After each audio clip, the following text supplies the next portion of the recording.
আজি এজন মানে কৃতবিদ্য বিদ্বান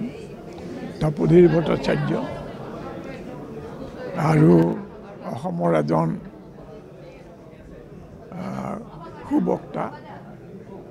ময়ূৰ বৰাই বিবেকানন্দৰ ওপৰত দুটা ভাষণ দাঙি ধৰিলে আৰু ইয়াৰ আয়োজন কৰিলে হিতেশ্বৰ শইকীয়া ন্যাসে তেখেতৰ স্মৃতি এটা ন্যাস গঠন কৰা হৈছে আৰু তেওঁলোকে এই সভাখন আয়োজন কৰিছে বিবেকানন্দক যেতিয়া বিজেপিয়ে নিজৰ আইকন নিজৰ মানুহ বুলি প্ৰতিষ্ঠা কৰিবলৈ বিচাৰিছে সেই সময়ত বিবেকানন্দ আচলতে কি কৰিছিল কি কৈছিল মানুহক জনোৱাটো খুব দৰকাৰ তেওঁ উগ্ৰ হিন্দুত্ববাদী নাছিলে আৰু ইছলামৰ বিৰুদ্ধে যুদ্ধ কৰাটোৱেই ভাৰতবাসীৰ প্ৰধান কাম বুলি ধৰা নাছিল তেওঁ কৈছিল যে সকলো ভাৰতবাসীৰ মনত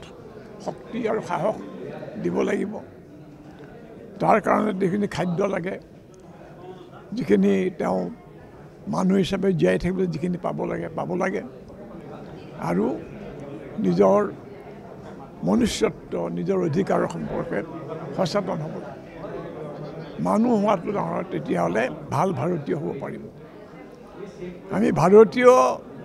খুব সংকীৰ্ণ অৰ্থত হৈছোঁ হয়তো কিন্তু মানুহ হোৱা নাই গতিকে তেখেতে হাতে কামে দেখুৱাই দিছিল মানুহ হোৱাটো কি আচল ভাৰতীয় হোৱাৰ অৰ্থটো কি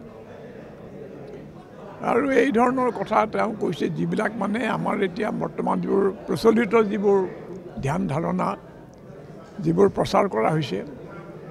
ৰাষ্ট্ৰৰ যোগেদি চৰকাৰৰ যোগেদি তাৰ পৰা বহুত বেলেগ বহুত ওপৰত আছে গতিকে এনে এজন মানুহৰ কথা আমি আজি সোঁৱৰিছোঁ ভালেই কথা আৰু কেৱল সেইটোৱে নহয় এই সময়ত সেইটো এইকাৰণে মানে মানুহক জনোৱা দৰকাৰ যে যিবোৰ কথা প্ৰচাৰ হৈছে তাৰ সম্পূৰ্ণ বিপৰীত আছিল বিবেকানন্দৰ কথা আৰু বিবেকানন্দৰ আচল যিটো পথ সেইটো পথ আমি অনুসৰণ কৰা উচিত ধন্যবাদ হিতেশ্বৰ শইকীয়া ফাউণ্ডেশ্যন প্ৰয়াত মুখ্যমন্ত্ৰী হিতেশ্বৰ শইকীয়াৰ সোঁৱৰণত এটা অনুষ্ঠান আৰু আজি আমি যিহেতু বিশ্বগুৰু প্ৰকৃততে ক'ব গ'লে আমাৰ যিজনে গোটেই ভাৰতৰ হিন্দু ধৰ্মক যে এটা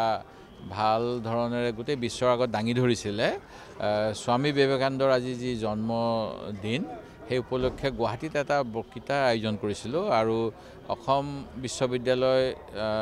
যি শিলচৰ তাৰ প্ৰাক্তন উপাচাৰ্য তপোধীৰ ভট্টাচাৰ্যী আৰু আমাৰ অসমৰ বিশিষ্ট লেখক চিন্তাবিদ ময়ূৰ বৰা ডাঙৰীয়াই স্বামী বিবেকানন্দৰ চিন্তা আৰু আদৰ্শৰ বৰ্তমান সময়ত প্ৰাসংগিকতা ইয়াৰ ওপৰত এটা বক্তৃতা আজি আগবঢ়ালে আৰু